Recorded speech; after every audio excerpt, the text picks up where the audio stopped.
بسم اللہ الرحمن الرحیم۔ السلام علیکم۔ ہر روز نئی ویڈیو کے لیے چینل کو سبسکرائب کر لیں اور ساتھ لگے ہوئے بیل آئیکن کو دبا کر آل کی آپشن کو سلیکٹ کریں تاکہ ہر نئی ویڈیو کی اپڈیٹ آپ کو ملتی رہے۔ ایک یہودی کا مسلمان ہونا۔ ایک مرتبہ کا واقعہ ہے، ہمارے پیارے نبی صلی اللہ علیہ وآلہ وسلم صحابہ کرام رضی اللہ تعالی عنہ کو سنت سکھا رہے تھے کہ پانی ہمیشہ دیکھ کر پینا چاہیے اور پانی 3 سانسوں میں پیو۔ اتفاق سے ایک یہودی بھی چھپ کر رسول اللہ صلی اللہ علیہ وآلہ وسلم کی یہ باتیں سن رہا تھا۔ آپ صلی اللہ علیہ وآلہ وسلم کے کلام میں تاثیر ایسی تھی کہ مسلمان ہو یا غیر مسلم ہو، آپ صلی اللہ علیہ وآلہ وسلم کی تعلیمات سے متاثر ضرور ہوتے تھے۔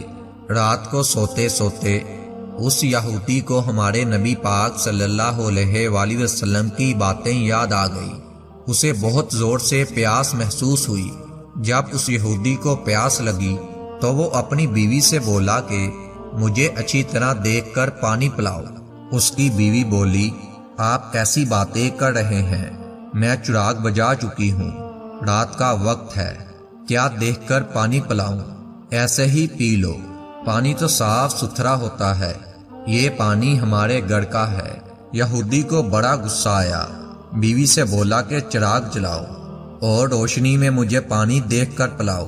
بیوی جک جک کرتی اٹھی، وہ سمجھی کہ شوہر پاگل ہو گیا ہے۔ آخر کار یہودی خود اٹھا، چراغ روشن کیا اور چراغ کی روشنی میں اس کی بیوی نے دیکھا کہ اندھیرے میں وہ جو پانی اپنے شوہر کے پینے کے لیے لائی تھی اس میں ایک سیاہ بچھو تیر رہا ہے۔ یہودی بھی دیکھ کر حیران رہ گیا۔ اس نے اپنی بیوی کو تمام ماجرا سنایا کہ کس طرح اس نے چھپ کر رسول اللہ صلی اللہ علیہ وآلہ وسلم کی باتیں سنی تھی کہ پانی ہمیشہ دیکھ کر پیو۔ صبح کو وہ یہودی ہمارے پیارے نبی صلی اللہ علیہ وآلہ وسلم کی خدمت میں حاضر ہوا اور رات کا واقعہ آپ صلی اللہ علیہ وآلہ وسلم کو سنا دیا۔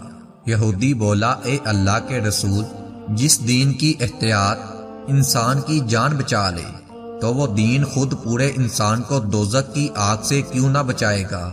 اس نے اتنا کہا اور وہ یہودی کلمہ پڑھ کر مسلمان ہو گیا۔